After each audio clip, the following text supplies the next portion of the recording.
नमस्कार, मैं हूं संजय शर्मा। आप देख रहे हैं 4 PM न्यूज नेटवर्क। रोज मैं अभय दुबे जी के साथ एक शो करता हूं। देश के जाने माने पत्रकार हैं।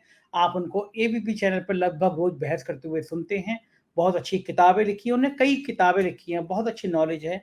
मैंने उनसे पूछा, कुछ महत्वपूर्ण सवाल पूछे। मैंने उनसे कहा कि ये बात सही है कि किसी एक महिला के बलात्कार का दर्द किसी दूसरी महिला से तुलना नहीं की जा सकती।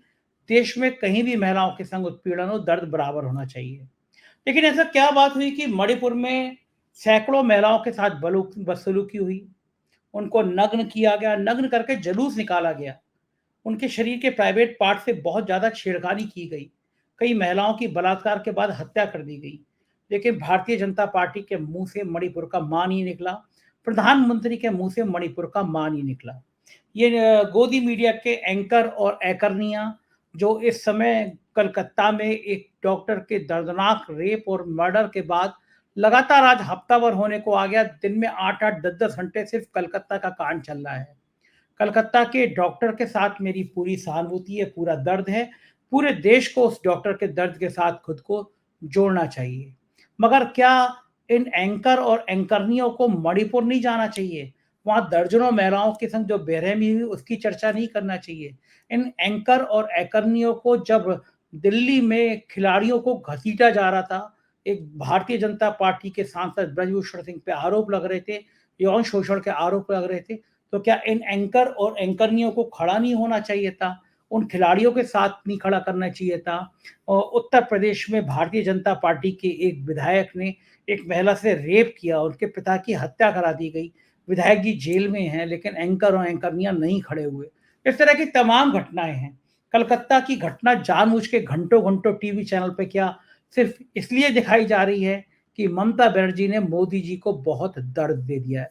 ये तमाम सवाल मैंने उनसे पूछा और मैंने ये भी पूछा कि भारतीय जनता पार्टी के क्या दिन ही खराब चल रहे हैं?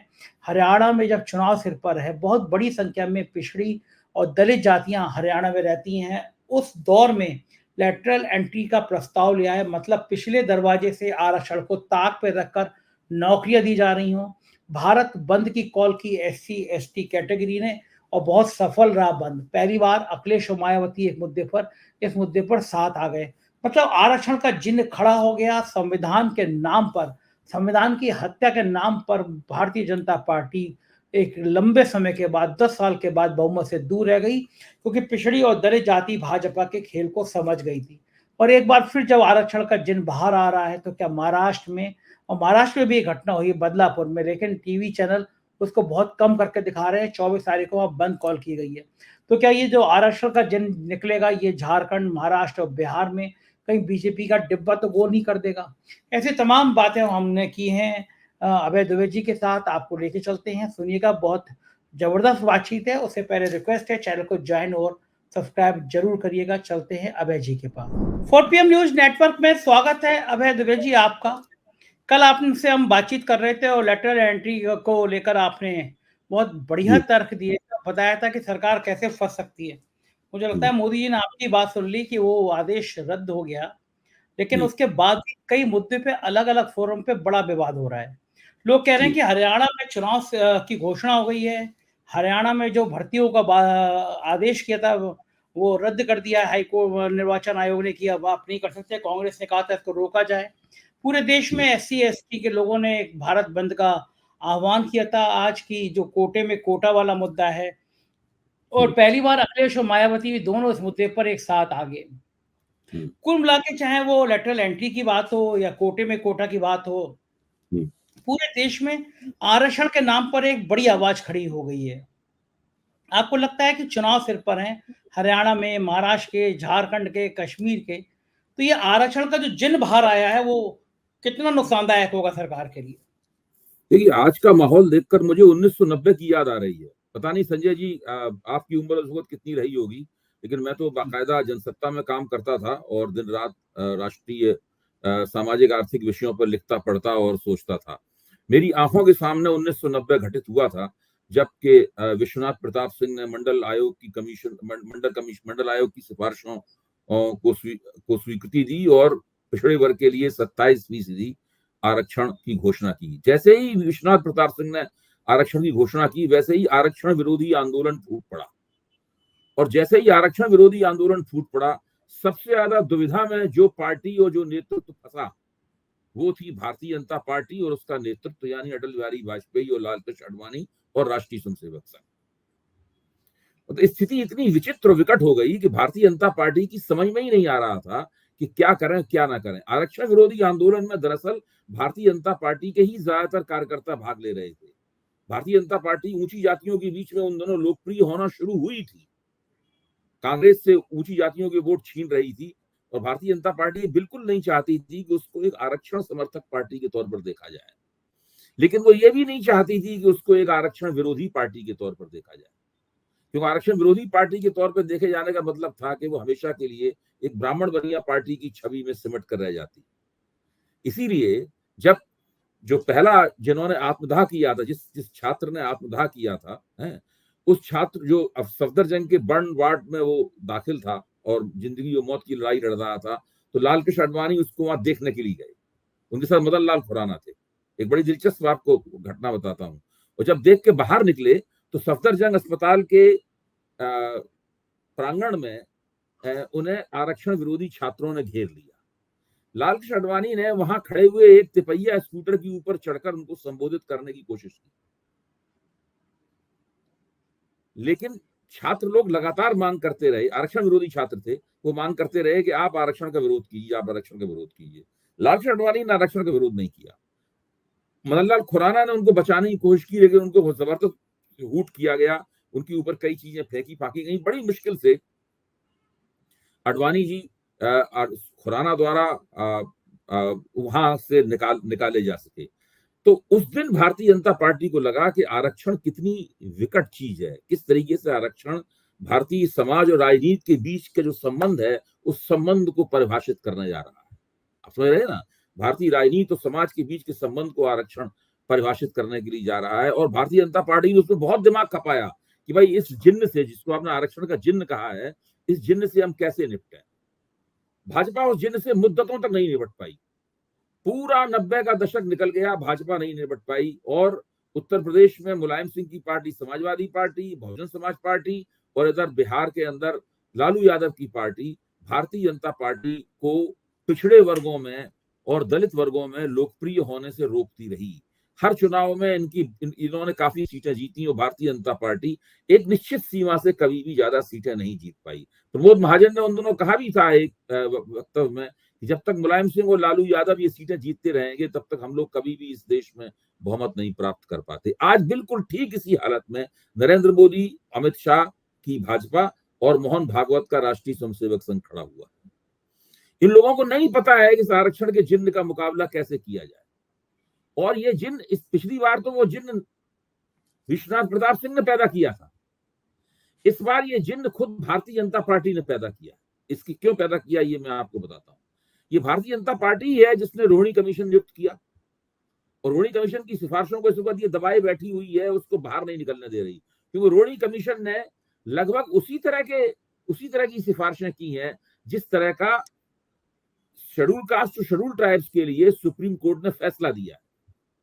भाई सुप्रीम कोर्ट ने फैसला यही तो दिया है, उसने राज्यों को ये अधिकार दे दिया है कि वे चाहें तो अनुसूचित जाति और जनजाति का जो आरक्षण का कोटा है उसके अंदर उपवर्गीकरण कर सकते हैं, और जिन वर्गों को, जिन बिरादरियों को आरक्षण नहीं प्राप्त हुआ है उनके लिए अलग से एक कोटे की, उसी कोटे के अंदर से व्यवस्था कर सकते हैं।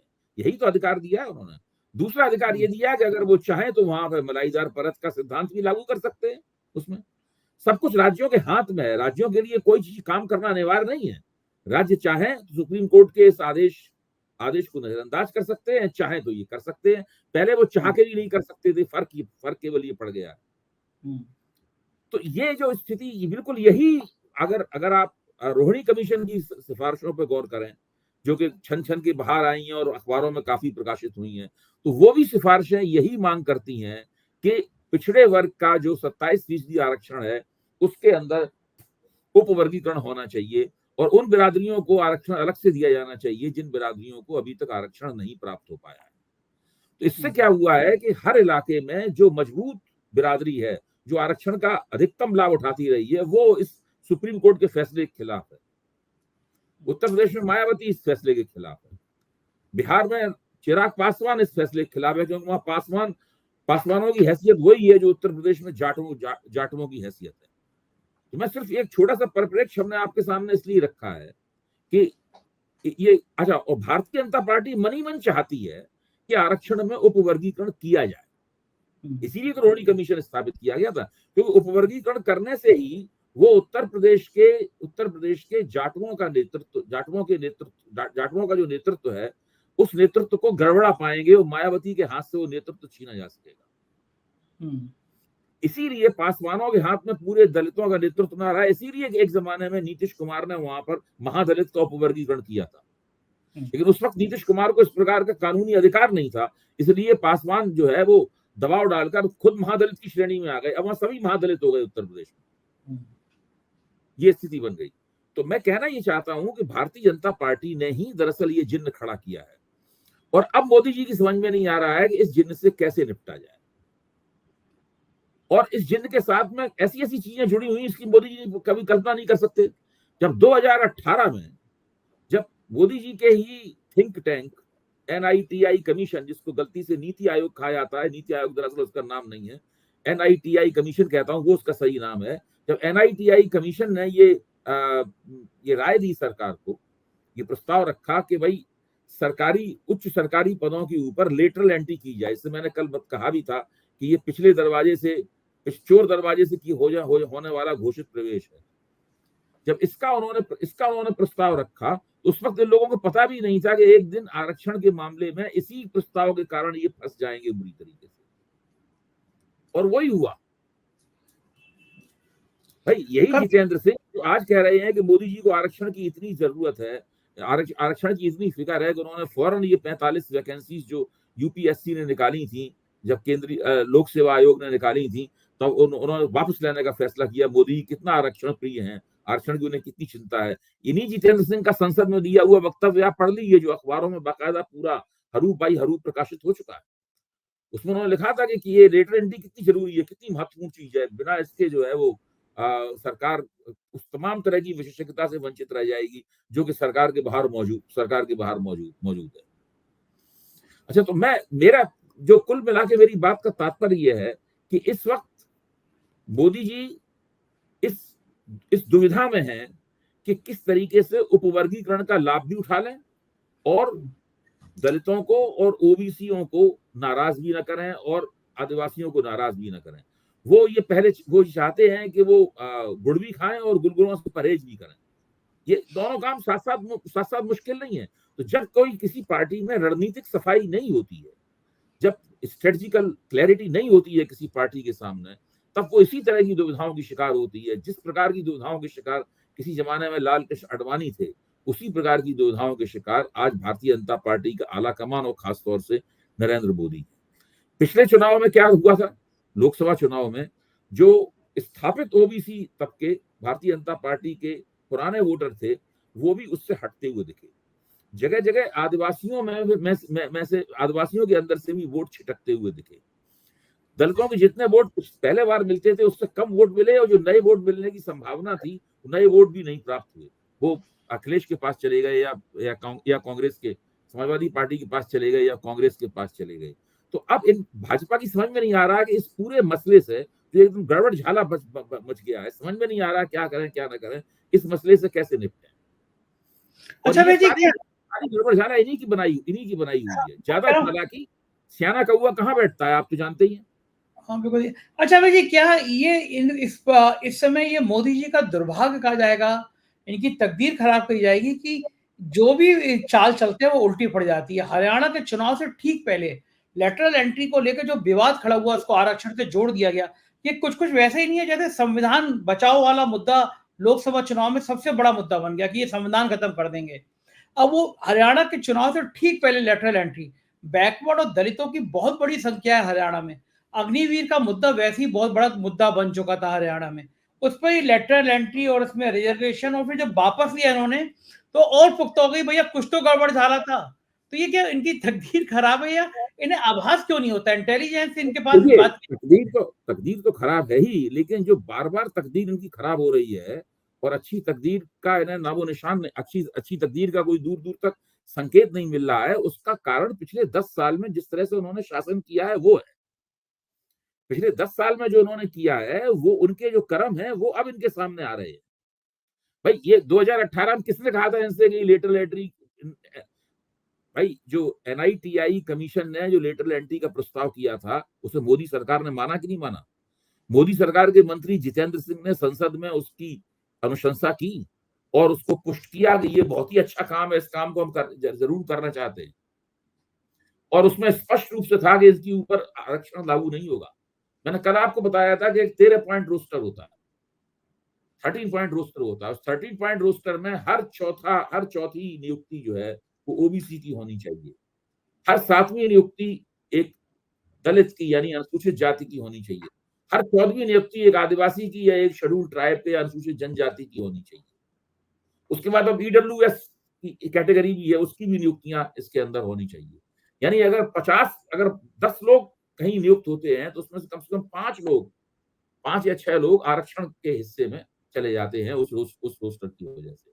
इसमें चालाकी करके अगर आप एक सिंगल रिक्ति निकालेंगे, एक अकेली रिक्ति निकालेंगे, एक पद की रिक्ति निकालेंगे एक किसी डिपार्टमेंट में, तो उसके ऊपर ये रोस्टर लागू नहीं होगा और वो आरक्षण से बाहर रहेगा। इस हथकंडे का इन लोगों ने इस्तेमाल किया है इसके अंदर।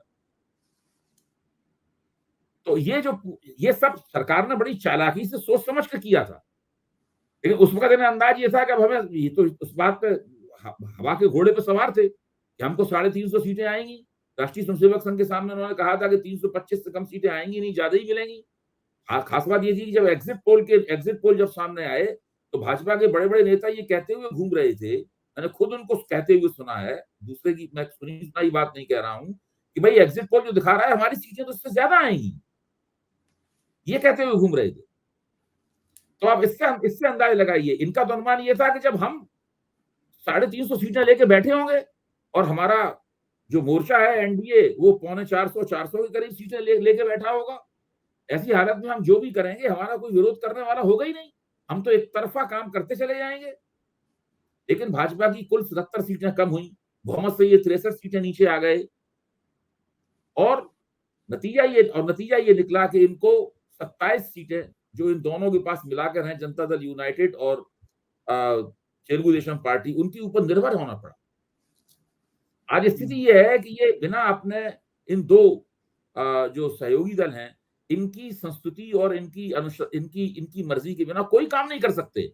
वो लोग खुलकर कह रहे हैं। अब देखिए केसी त्यागी जो जनता दल यूनाइटेड के प्रतिनिधि हैं, उनके आला कमान के सदस्य हैं, नीतीश कुमार के खासुल खास हैं, उन्होंने अभी अखबार में लेख लिखा है कि उपवर्गीकरण का जमाना आ गया है। ओबीसी में उपवर्गीकरण का जमाना आ गया, ये उन्होंने लेख लिखा है। अब आप बताइए, सारे देश में इस तरह का आंदोलन हो रहा है सरकार के खिलाफ, उपवर्गीकरण के खिलाफ। जो भारतीय जनता पार्टी के सांसद हैं, चूंकि भाजपा उपवर्गीकरण की खामोश समर्थक है, इसलिए जब ये प्रधानमंत्री से मिले तो उन्होंने केवल मलाईदार परत का सवाल उठाया। मैंने कहा भी था 4 PM के मंच पे, ये चालाकी से उपवर्गीकरण को कन्नी काट गए। तो मोदी जी ने जो आश्वासन दिया वो मलाईदार परत के बारे में आश्वासन दिया, उपवर्गीकरण के बारे में नाम से मांग की गई ना उन्होंने आश्वासन दिया। ये तो चाहते हैं कि उपवर्गीकरण हो जाए, लेकिन साथ में डरते भी हैं कि इससे हमें नुकसान ना हो जाए कहीं। बिल्कुल सही बात है। इसलिए बुरी तरीके से भारतीय जनता पार्टी भ्रमित है, सिटपिटाई हुई है, उसकी समझ में नहीं आ रहा है क्योंकि चुनाव दर चुनाव उन्हें लड़ना है। इन्हें 6 महीने की राहत नहीं है। इस साल पूरे चुनाव लड़ने हैं, उसके बाद फरवरी में दिल्ली का चुनाव लड़ना है और थोड़ा सा आगे बढ़ना है, फिर बिहार का चुनाव लड़ना है इन्हें। उसके अगले साल फिर 4-5 विधानसभाओं के चुनाव होंगे, लगातार चुनाव होने हैं। 2027 में उत्तर प्रदेश का चुनाव होना है। देखिए 2025, 26, 27 लगातार चुनाव होना है और जैसी 2028 शुरू हुई वैसी लोकसभा चुनाव के धुंधुवी बच जाएगी, उसकी तैयारियां शुरू हो जाएंगी। ये इनकी हालत है। इस हालत में और जब बहुमत नहीं है आपके पास और आप देख रहे हैं कि ये बहुमत जो आपको कम मिला है, वो इसकी जो संख्याएं आपकी घटी हैं, उसका कारण ये है कि आपको ओबीसी, दलित और आदिवासियों के वोट कम मिले हैं। भाई मोटे तौर पर सभी लोग जानते हैं कि उत्तर प्रदेश की जगहों में ऊंची जातियों ने तो खूब जम के वोट दिए हैं, बहुत कम ही है। ऊंची जातियों कहीं वोट नाराज हुए, घर बैठे रहे, लेकिन मोटे तौर पर भाजपा टिकी रही, जो बिल्कुल अगर ऊंची जातियां भी नाराज होती तो उत्तर प्रदेश में इनकी 5 सीटें रह जाती केवल। बिल्कुल सही बात है, बिल्कुल सही बात है। हाँ, हाँ, तो ये इनकी स्थिति है। ये भाजपा भाजपा एक रणनीति विहीन पार्टी है इस वक्त। वो पूरी तरीके से भ्रमित है। उसका जो उसका जो भ्रम है, उसका जो कंफ्यूजन है, उसका मुकाबला केवल 1990 की भाजपा से किया जा सकता है। बिल्कुल ठीक कह रहे हैं अभय जी। थोड़ा सा विषय से अलग हटते हैं कि मैंने आज एक्स पे, ट्विटर पे लिखा कि मणिपुर में सैकड़ों महिलाओं के साथ बदसलूकी हुई, बलात्कार हुए, उनको नग्न करके घुमाया गया। गोदी मीडिया के किसी भी चैनल पर घंटों बहस नहीं की गई, कोई उनका एंकर बड़ी पर नहीं गया। वहाँ के गवर्नर ने मुख्यमंत्री को बुला के ये नहीं कहा कि हो क्या रहा है। वहाँ के गवर्नर ने मुख्यमंत्री को चेतावनी नहीं दी। वहाँ पे भारतीय जनता पार्टी ने ये नहीं कहा कि यहाँ तो बिल्कुल कानून ध्वस्त हो गया है। किसी तरह की कोई बात नहीं थी। बंगाल की महिला के साथ, डॉक्टर मेहरा के साथ जो हुआ उसकी हम निंदा करते हैं, पूरे देश को उसके साथ खड़ा होना चाहिए। लेकिन बंगाल को लेकर पिछले 6 दिनों से टीवी चैनल पे कुछ हो ही नहीं रहा है। सिर्फ बंगाल का मुद्दा, बंगाल का मुद्दा, बंगाल का मुद्दा, डॉक्टर का मुद्दा। मणिपुर का मुद्दा तो एक महिला की किसी दूसरे से तुलना नहीं की जा सकती, लेकिन मणिपुर का मुद्दा इससे 1000 गुना बड़ा था। उसको एक दिन भी नहीं दिखाया गया। बंगाल क्या, ममता बनर्जी बहुत दर्द दे चुकी हैं भारतीय जनता पार्टी को। अब तो महाराष्ट्र में भी घटना हो गई और महाविकास अघाड़ी ने 24 तारीख को महाराष्ट्र बंद की कॉल भी कर ली। लेकिन जो महिलाओं का जो मुद्दा अलग अलग दिखाया जा रहा है, बंगाल को लेकर दिन भर टीवी चैनल बंगाल की डॉक्टर को लेकर मुद्दा बना रहे हैं।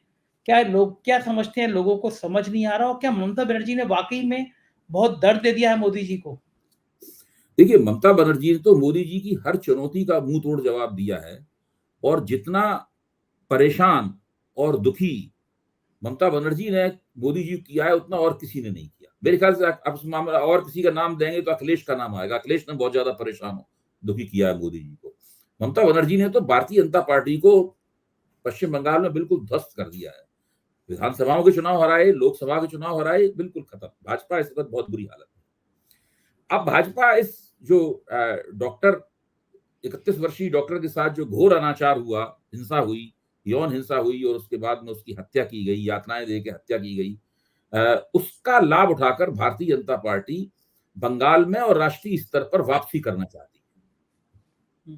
अब एक ही मात्र उसके पास, जैसे डूबते को तिनके का सहारा के तौर पे वो इसको ले रही है। वो दो तरह से इस खेल को खेल रही है। पहला तो ये है कि वहां पे ममता बनर्जी को कोने में धकेले और इसके जरिए इंडिया गठबंधन की एकता को तोड़ दे, क्योंकि उससे इंडिया गठबंधन की पार्टियों पर भी दबाव पैदा होता है कि वो भी ममता बनर्जी के खिलाफ बोले वगैरह। ये सब ये पूरा का पूरा उसका दांव है। अगर ये बंगाल की घटना नहीं होती तो आज भाजपा के पास कुछ बोलने के लिए था ही नहीं। भाजपा पूरी तरीके से बचाव पे थी। आप देखिए, 9 जून को शपथ लेने के बाद में ये पहली ऐसी घटना है जिसमें भाजपा और उसके जो समर्थक पत्रकार हैं, जो चैनल और चैनलों पर काम करने वाले एंकर, और आपने एक बड़ा अच्छा शब्द इस्तेमाल किया था कल, एंकरनिया। एंकरनिया है। इन लोगों को पहली बार ये मौका मिला है कि ये भारतीय जनता पार्टी के की राजनीतिक गोटी लाल करने के लिए अपनी वफादारी दिखा पाए। तो ये पहली बार हो रहा है।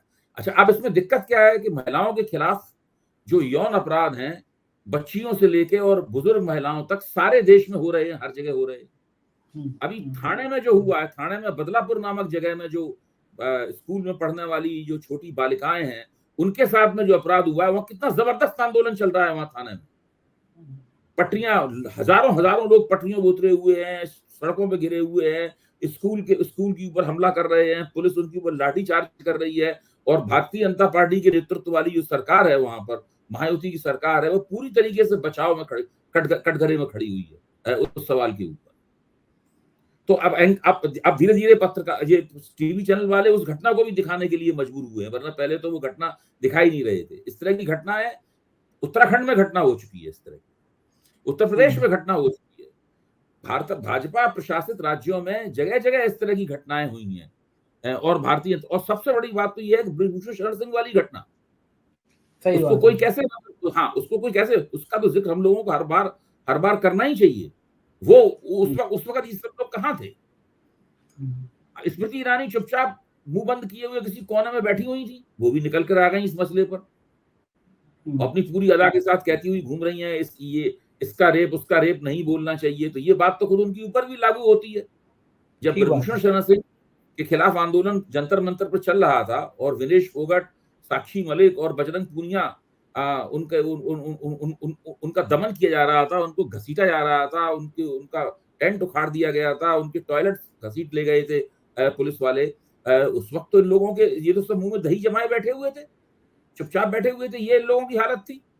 तो जो देश की जनता का आक्रोश है, वो आक्रोश अगर भारतीय जनता पार्टी समझती है कि ये भाजपा समर्थक आक्रोश है, तो बिल्कुल ये गलतफहमी की शिकार है।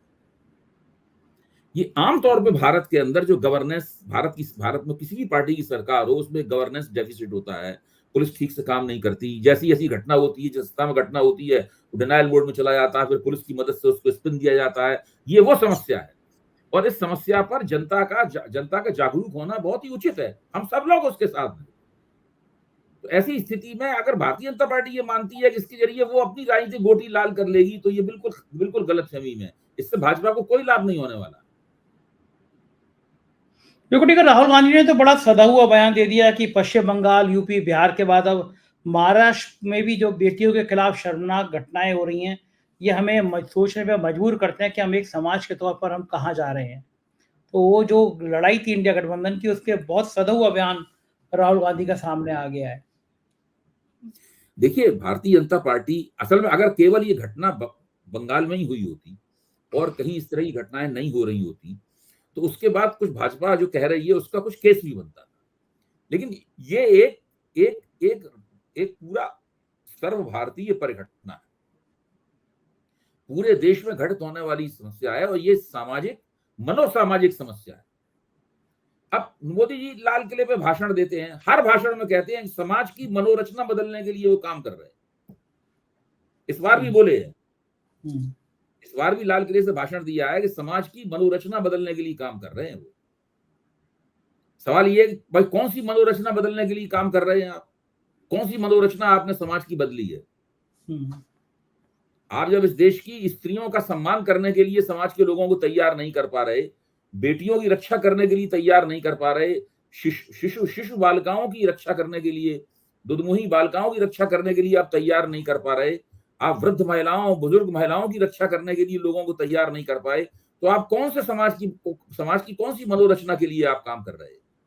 ठीक बात है, बिल्कुल सही बात है। लेकिन इन बातों पे वो मौन रहेंगे। उत्तर प्रदेश में हाथरस का कांड आपको याद होगा, किस तरह एक दलित महिला थी और क्या क्या उसके संग हुआ। अफसरों ने आधी रात को पेट्रोल टायर डाल के जला दिया उस लड़की को, और सरकार ने डीएम एसपी हटाया तक नहीं थे महीनों। लेकिन अब बलिहारी है। अब ये महिलाओं की सुरक्षा की बात करते हैं। और ठीक है, बिल्कुल राजनीति हो रही है और हम लोग इस पर बातचीत करते रहेंगे। बहुत बहुत शुक्रिया अभय जी, आपने इतनी सारगर्भित बातें हमको बताई, धन्यवाद। तो ये थे अभय दुबे जी, आप ये बातचीत सुन रहे थे। मुझको यकीन है बातचीत आपको पसंद आई होगी। अपनी राय से अवगत कराइएगा। धन्यवाद, शुक्रिया, थैंक यू।